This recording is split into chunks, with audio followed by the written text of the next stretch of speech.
What's up, everybody? Welcome into Tom Curran's Patriots Talk Podcast. The Senator Phil Perry alongside the Patriots unveiling their 2025 free agent class at Gillette Stadium today.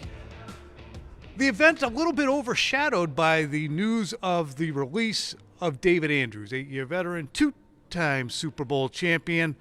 Phil, you look at the move from Andrews, and the Patriots had to juggle a little bit of their messaging today on him. Robert Kraft speaking first about David Andrews. He's just a very special guy, and it's the hard part of this business when you have to release people. And again, on a day when it was kind of designed to unveil these free agents, there was rightly a lot of questions about David Andrews at the outset. Here's Mike Vrabel kind of answering a little bit about why the move was made.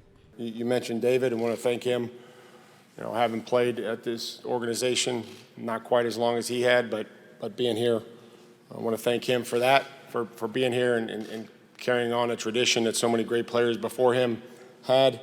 We're going to continue to support, as Eliot mentioned, the needs that we feel like are on the team, and we'll target the offensive line. There's still quite a bit of time before we get to the draft. So, Phil, in addition to Andrews, Dietrich Wise, Jonathan Jones, both signed with the Commanders. So there's an outflux of three guys that you will look at as definite leaders on this team. What was your reaction to these three guys on the way out? Yeah, the Wise and Jones ones don't surprise me as much because they obviously signed deals with other teams. And my guess is those other teams, and it was Washington for both, were willing to pay them more than what the Patriots would have maybe been willing to keep them around. Are they scheme fits? Are they part of the plan moving forward under this new Mike Vrabel-led regime? The Andrews move is more surprising to me, Tom, because, number one, just talk about the X's and O's of it. I don't know who your center is right now. It's a pretty important position. He also had the benefit of knowing and having a ton of experience in the Josh McDaniels offense and could have maybe helped lead the entire unit forward in this scheme. But then when it comes to the intangible stuff, we know that's really been important, and we heard it all afternoon here today when Vrabel and others were talking about the guys they brought in. They want the right kinds of people. They want leaders. They want culture changers. To me, David Andrews checks a lot of those boxes, and you got rid of him early. This was a team decision. This was not a David Andrews decision, and so that's what makes it a curious move to me. Which leads us inevitably to the why of it, which must be the why of it is there was a feeling that he was either, because of the shoulder injury, going to be incapable of playing at the level that he was able to in the past. I think he played 4 games last year. And maybe, look, even if he's healthy at his age, are we blocking up this position from someone else? Now, there's nobody else there, but the timing of it, interestingly, too, is with free agency upon them, to make the decision when they did. They did pursue a center, correct? They did. Drew Dahlman, who ended up signing with the Bears and ended up making a good amount of money. And, you know, had they landed him and Andrews was still on the roster, I guess that would be sort of a mixed message, or maybe it would be doing Andrews some kind of disservice by replacing him before telling him that he no longer had a job. I don't know. Either way, I would have assumed, Tom, that a guy who has spent the time that he has here, that has all the qualities that Robert Kraft laid out today, that Mike Vrabel laid out today. Man, he really sort of took on the torch that so many great players before him had been carrying here in New England. I just would have assumed if he wanted to play, he's not making a ton of money, they don't have anybody else at the position, why not at least just let him give it a shot and see what he still has? Yeah, and I think that's absolutely worth exploring, unless, again, the why of it would be we don't think he can do it, which is would probably certainly be a comeuppance to David Andrews, who has been a very good center in the league over the course of time. I am not Mr. X's and O's in the trenches. I don't know where he would measure up necessarily even next to Ben Brown. I would imagine better than a guy who just walked in. Wasn't it Ted Karras, I think, Phil, that we had a conversation with? Or I think you related a story to me about somebody that were talking about backups. Ted Karras can approximate David Andrews, but David Andrews is going to do it better. Do you remember that conversation? Yeah. I mean, there were things that David Andrews could do just in terms of the things you could ask that position to do that Karras couldn't. Karras was a little bit bigger guy. Andrews was a really good athlete. He was a little lighter guy, but could move in a certain kind of way that allowed you to do some different things. And so I think you factor that in as well as his experience, and again, his experience within the system. I don't think that should be discounted. I don't know how Josh McDaniels felt about coming back to work with David Andrews specifically, but my guess is if Andrews was healthy, he would have felt pretty good about having one of the most important positions on the offense being a guy who knew what he was doing in Josh McDaniels' scheme. And so now he doesn't have that, and we'll see what looms for the Patriots at that spot. And it's Ben Brown, who the Patriots signed off a practice squad, was starting for them 3 days later. He is not the second coming of Dermontti Dawson or Dwight Stevenson, some great centers of yore. But Patriots are still going to have to stay in the market for free agents at that position. How about Cole Strange? You're eliminating Cole Strange from the competition there? There was a Cole Strange elimination period that I just went through. I'm going to re-inject him into the conversation. If Cole Strange bumps over, who's your left tackle? That's your left guard. Guard Layden Robinson? Yeah, Layden Robinson would probably be at the front of the line for that spot, but I think they're looking for a new left guard as well, Tom, so we'll see.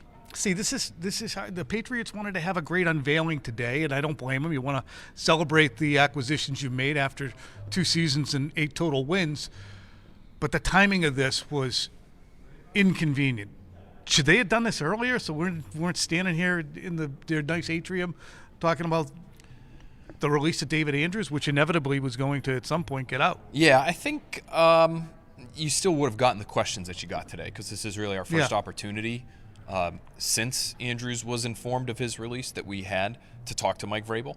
And so I think those questions were coming regardless, Tom, and I guess they could have tried to wait through today. Tomorrow there's going to be another media availability period, but they're going to have to do this eventually.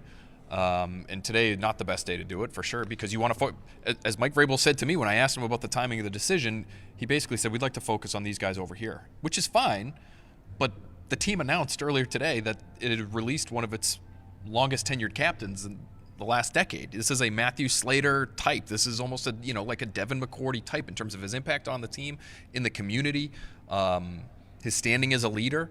That's the kind of player you just cut. So those questions had to be asked today. Why'd they do this? Certainly wasn't happening when Bill was here. They really didn't bring anybody in worthy of a press conference last year when Gerard Mayo was the head coach. Why'd they do this today? I think to maybe have some positive news hit the ether. Mm-hmm. It's been a while since this team has had a lot of that. Mike Vrabel hire is a bit of positive news for sure, and I think has a lot of people feeling like they're going in the right direction. It's also just a clear message to those of us that cover the team, at least. I don't know if it is as much to the fans who maybe aren't paying quite as close attention to this sort of stuff. But is it not a clear message that we're going to do things differently than Bill did? Yeah. Yeah, I think that's actually – well, the other thing is, too, when you're a team that reels off 12 wins a year every year, you don't have to play to the public to make sure that your 70,000-seat stadium has 70,000 people in it. I mean, Carlton Davis, the cornerback, stood up here and spoke about the electricity in 2020 when Tom Brady came back and played against the Patriots on a Sunday night. And it was one of the most electric times that you could find in the last decade, at least, out in that stadium. But it hasn't felt like that in a while.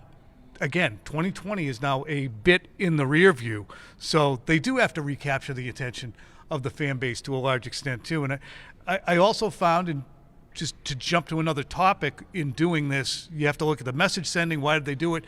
And why did they have Eliot Wolf out there as the person who quickly spoke about the acquisitions in general? Of course, Eliot has always wanted Carlton Davis, but he was overruled at every other juncture. It wasn't his fault they didn't get Carlton Davis.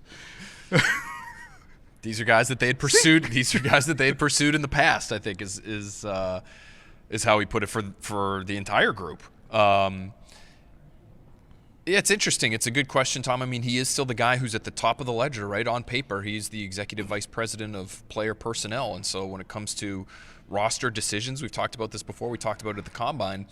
Even though Ryan Cowden is now here, Mike Vrabel, obviously, John Stryker, a.k.a. Stretch, like there's this new guard.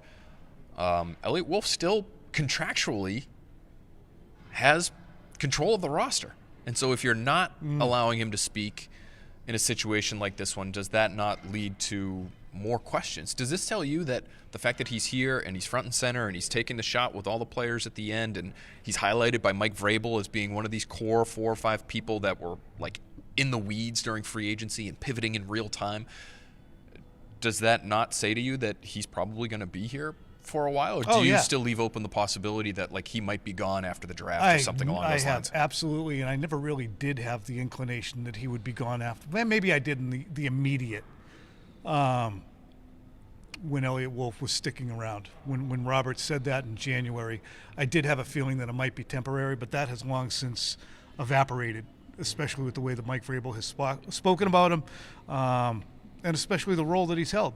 So until further notice, unless he pees down his leg again, which seemingly everybody looks good in March, seemingly they did not pee down their leg here in free agency, I would imagine that he will be there. But again, it's just worth noting. They talked, Mike Vrabel and Eliot Wolf both about, or actually mostly Mike Vrabel, about the relationship and the trust that they had. Eliot Wolf spoke about it at the Combine as well. So I don't think that there's a lot of rough edges to shave down and sand so that these guys are getting along together. As you've said, I don't think Eliot's the kind of guy, personality-wise, to be peeing on territory left and right. Maybe I'm wrong. I don't know him that well. Maybe he's not direct territory peeing, but just a little bit in the background going, I wouldn't have done that. We'll see. But they seem to be fine so far. Agreed. Yeah. And the free agent class, let's get to that, because there is, more than anything else, a sense that the 2025 Patriots are really trying to instill a particular culture. And I keep going back to Mike Vrabel saying at the Combine, protect the football team. We'll do anything we can to protect the football team. It's sacred. He does not want this very important juncture of team building to be going off half-cocked in one direction or another with guys who are going to,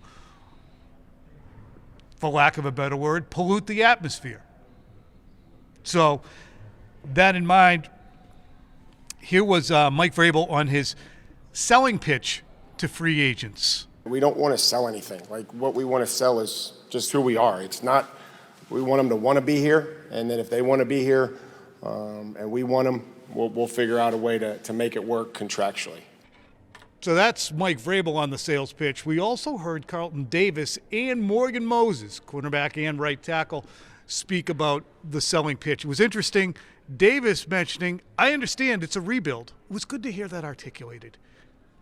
Understand what you're looking at, which I'm sure they all do, but say it. Say it for Crochet. Even though the fan base doesn't want to hear it, and I understand that, and plenty in the media don't want to hear it, this is a team that is swimming upstream. Here's Morgan Moses on the sales pitch and why he bought in on Mike Vrabel. Playing a lot of ball over the course of my career, going in year 12, man, obviously the historic, the history of being a Patriot. And obviously, man, I know the question is coming about, what was the pitch of coming here.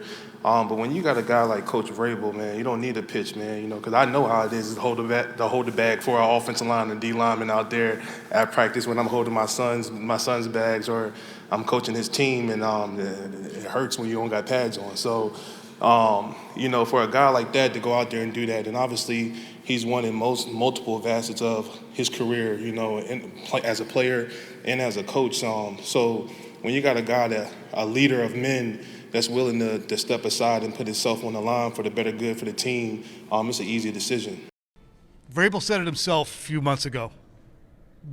The one thing that matters the most is the money to free agents. Not in as many words, but in essence, all these guys were sitting in these chairs because of largely the opportunity, the aggressiveness, absolutely. But you can have opportunity and aggressiveness, and if you're not ready to pony up, if you're a team that is in a rebuild, then you're probably not going to get that guy. No question about it. I thought it was funny to hear Milton Williams acknowledge, man, I thought the biggest day of my life was a few weeks ago when I won the Super Bowl.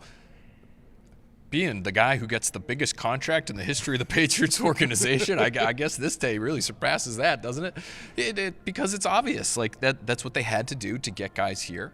But it does sound like, by all accounts, and you heard it in bits and pieces from all 4 guys who spoke today, that they do have the right mindset for what is happening here, for this rebuild, as they try to establish a new culture and they try to make it very clear what kinds of values Mike Vrabel is hoping that the program can represent here under him. And so in that vein, I thought, all four guys sort of, acquitted themselves nicely at the microphone, especially Morgan Moses, Tom. I mean, that guy I know had you feeling like you needed to run through a wall by the end of it. I cuffed Phil on the shoulder. I said, we probably should start lifting.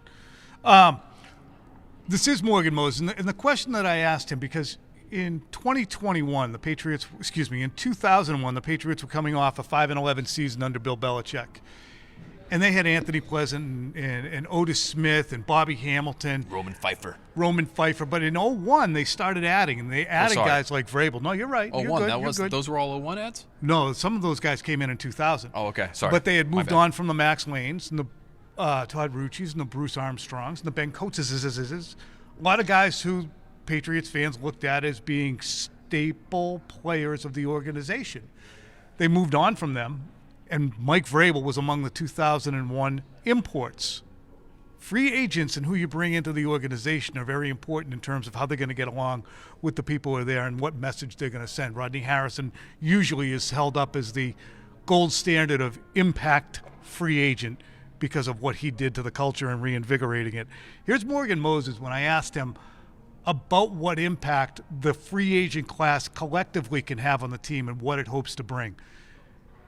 Very good. Get ready to get inspired and put your mouth guard in. You don't need a miracle to win football games. You just need the right people in the building. So guys are going to get around these guys, and we're going to talk football. We're going to talk IQ. We're going to talk brotherhood. We're going to learn about each other off the field and on the field. So when we get on the field, nothing that comes at us, no adversity that touches us on the field is going to be able to break us because we're going to have an unbelievable bond.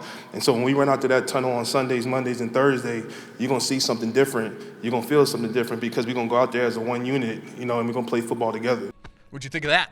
I didn't expect that. I didn't expect the jolts. What'd you think of that? It was good. Huh? It was good. Yeah, it's good. It was good. Yeah, that's what Tom did to me. I'm going to write like a champion today. Morgan Moses' Pod press like a champion conference today. Argue like a champion today. Hot take like a champion today. Felt like you're in the tunnel about to get headbutted by Tom Brady. Yeah, he said tunnel a couple times, didn't he? Huh. I saw it. I heard it. I felt it. Well, I like it. March 15th. That sounds all right. You need guys like that, though, don't you? Especially in the offensive line where you've got, you'd love for Caden Wallace to turn into a player. You'd love for Layden Robinson to turn into a player. You're going to need these young guys to figure out what this league is about and what you need to do to take care of your body and all that extra time that you need to put in. And Morgan Moses, having played the amount of football that he's played over the last 10-plus years, is insane at the position that he's done it at the size that he has done it at. Huge. And so you would think, even after just one press conference here, that he's the kind of guy who will rub off on his teammates in a positive way. And it's just, to me, again, it's just another example of exactly what they're looking for. And what they're not looking for, Tom, has really taken them out of the running. They've taken themselves out of the running for talent at certain positions. Yes. Whether you're talking about DK Metcalf, they did not make a trade offer to the Seattle Seahawks for DK Metcalf's services because they didn't feel as though he was the right kind of fit, especially at the money that he was going to be making. And what kind of message is that sending to the rest of the team if you bring somebody like that in? And what kind of impact is he going to make on the quarterback? Those are the questions they're asking themselves. He's a talented guy who would make them better, but they really didn't pursue him. Same is true for Laramie Tunsil. He would, of course, make them better. He's a 30-year-old left tackle who's made 5 Pro Bowls, who, depending on the numbers that you look at from last year, was actually still pretty good. Don't look at those penalty numbers. 19 penalties. He led all tackles. 19 led all tackles. Fedarian only had 13. Beat out Fedarian Lowe for the blue ribbon there. But even though he would have made them better, and they know that, and they did consider trading for Laramie Tunsil, they ended up not really pursuing it ultimately because he has a reputation as a guy who's not going to do all the extra stuff the way maybe a Morgan Moses will, or who is not going to have the sort of in the week and even on Sunday mentality that Mike Vrabel really wants. And so they said thanks, but no thanks. So, they are less talented because they decided not to acquire these guys, but it just tells you what kind of premium they're putting on the intangible stuff. And that intangible stuff, it'll be interesting, what impact it does have because the most important thing is Caden Wallace and Layden Robinson. I don't know if City So is beyond recovery. I would imagine probably not. He's been in the league 2 years. One wasn't so great. But you never heard Trent Brown talk like that. You never heard Trent get to the mic and talk about with that level of passion about making guys better. So it has to have an impact. Cole Strange is a good guy. Mike Onwenu is a good guy. But this is a different level of come with me, get on my back, kind of lead. And you can't have the team led by the right 34-year-old right tackle. But it was interesting to hear him point out the guys who had won rings. How many guys on this team had won rings?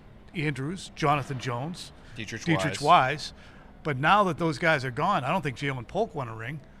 Javon Baker didn't win a ring. No, that'd be no. Joe Cardona. Joe Put him Cardona. in there. Yeah, put him in there. So, Jerome Bentley technically does have one. He Does. was hurt Hurt. 2018, but he does have one. but it's really interesting to see what they're trying to bring in. Again, everybody's a winner on the Ides of March. Everybody's looking good, and I was really confident about Chuksa Okorafor and Caden Wallace making that transition last year when we heard from Eliot Wolf. I'm not as confident now about those two. I'm sure Okorafor will figure it out down there with the Jets. That'll be interesting. Yeah. Huge, the Chuksa Okorafor revenge match. Hey, I do want to hit David Andrews did answer on Instagram a question from a fan, and he released a brief post. Phil, what's that post? Yeah, it was not a question from a fan, but he's just responding to the kids will understand this, Tom. I don't know how much time you spend on the Instagram these days. The Patriots made a post on Instagram of David Andrews, giving him the old emoji salute, and he took to his Instagram story, which are temporary, only 24 hours. they're Those right up there things on the stay top. up. They're right up there at the top. You've got it. But not as permanent as a true Instagram post. But he does say this: "Thank you, Patriots. I always cherish the memories and relationships on and off the field and what we accomplished. The best 10 years me and his wife Mackenzie could ever ask for. I'll always be a Patriot." So, positive sentiments there. And I'm sure he does have positive sentiments for people in the organization. I also know he was hoping to play some football this year, and he's not being given that opportunity. So there has to be a little bit of resignation as David Andrews makes a post like that. Did he get done dirty here, do you think? Talking to my guy Mike Reese, and he just, he's like, what'd you think of the press conference? Oh, yeah. I kind of have some mixed feelings with David. I'm like, yeah, I understand, but I look at it too, and more of this happens to all of them. Vrabel's sitting there. He got his ass traded to Kansas City. It happens. And it doesn't mean I'm any less empathetic or that I don't look at a guy who came back from blood clots and walked out and talked to us after every single demoralizing, nut-crushing loss and handled himself with dignity and in a dignified manner and professionally and tried to stiff upper lip it all the way through. That's an exceptional player that the Patriots said goodbye to. But they say goodbye to all of them at some point. So there's never a day in which, realistically speaking, you didn't see it coming eventually for someone. No question. It does. It happens to them all. And I'm sure even David Andrews, whenever we hear from him in a lengthier capacity, whether it's on his podcast or elsewhere, my guess is, knowing the kind of guy that he is that he'll take the high road and he'll say something along those lines. Mm-hmm. Hey, I am into my 30s. I've played for a decade. I've been blessed to play as long as I did. I had one coach show up to my pro day when I was at Georgia, and it was Bill Belichick, and I happened to land here, and I thought they already had a center in Shaq Mason, but Bill promised me he wasn't going to play center. He was right, and I had a fantastic career there. But I do just wonder about the timing of it, Tom, because I don't know what the rush was. I don't know what the rush was. I also don't know what the right thing to do was. Maybe it wasn't the rush. Maybe it was do it earlier. I don't know what. Do it before now. Do it at the start of free agency. Do it at the end of last week. Is he unavailable? I mean, yeah. Well, I think they were pursuing other people to play that position, and so maybe once they had it in their minds, hey, we know that we want someone else to play center for us in 2025. Maybe as soon as that decision gets made, you feel like you have to call them and let them know. And that's not a position that I've ever been in, so I really don't know what the right answer is here. But I would just say, if a player like that, who might be a Patriots Hall of Famer and have a red jacket the way Vrabel does at some point in time, would you not afford him the opportunity when he's not killing your cap? Yep. When he is giving you some institutional knowledge of the offense, would you not just give him the opportunity to say, hey, you still want to play?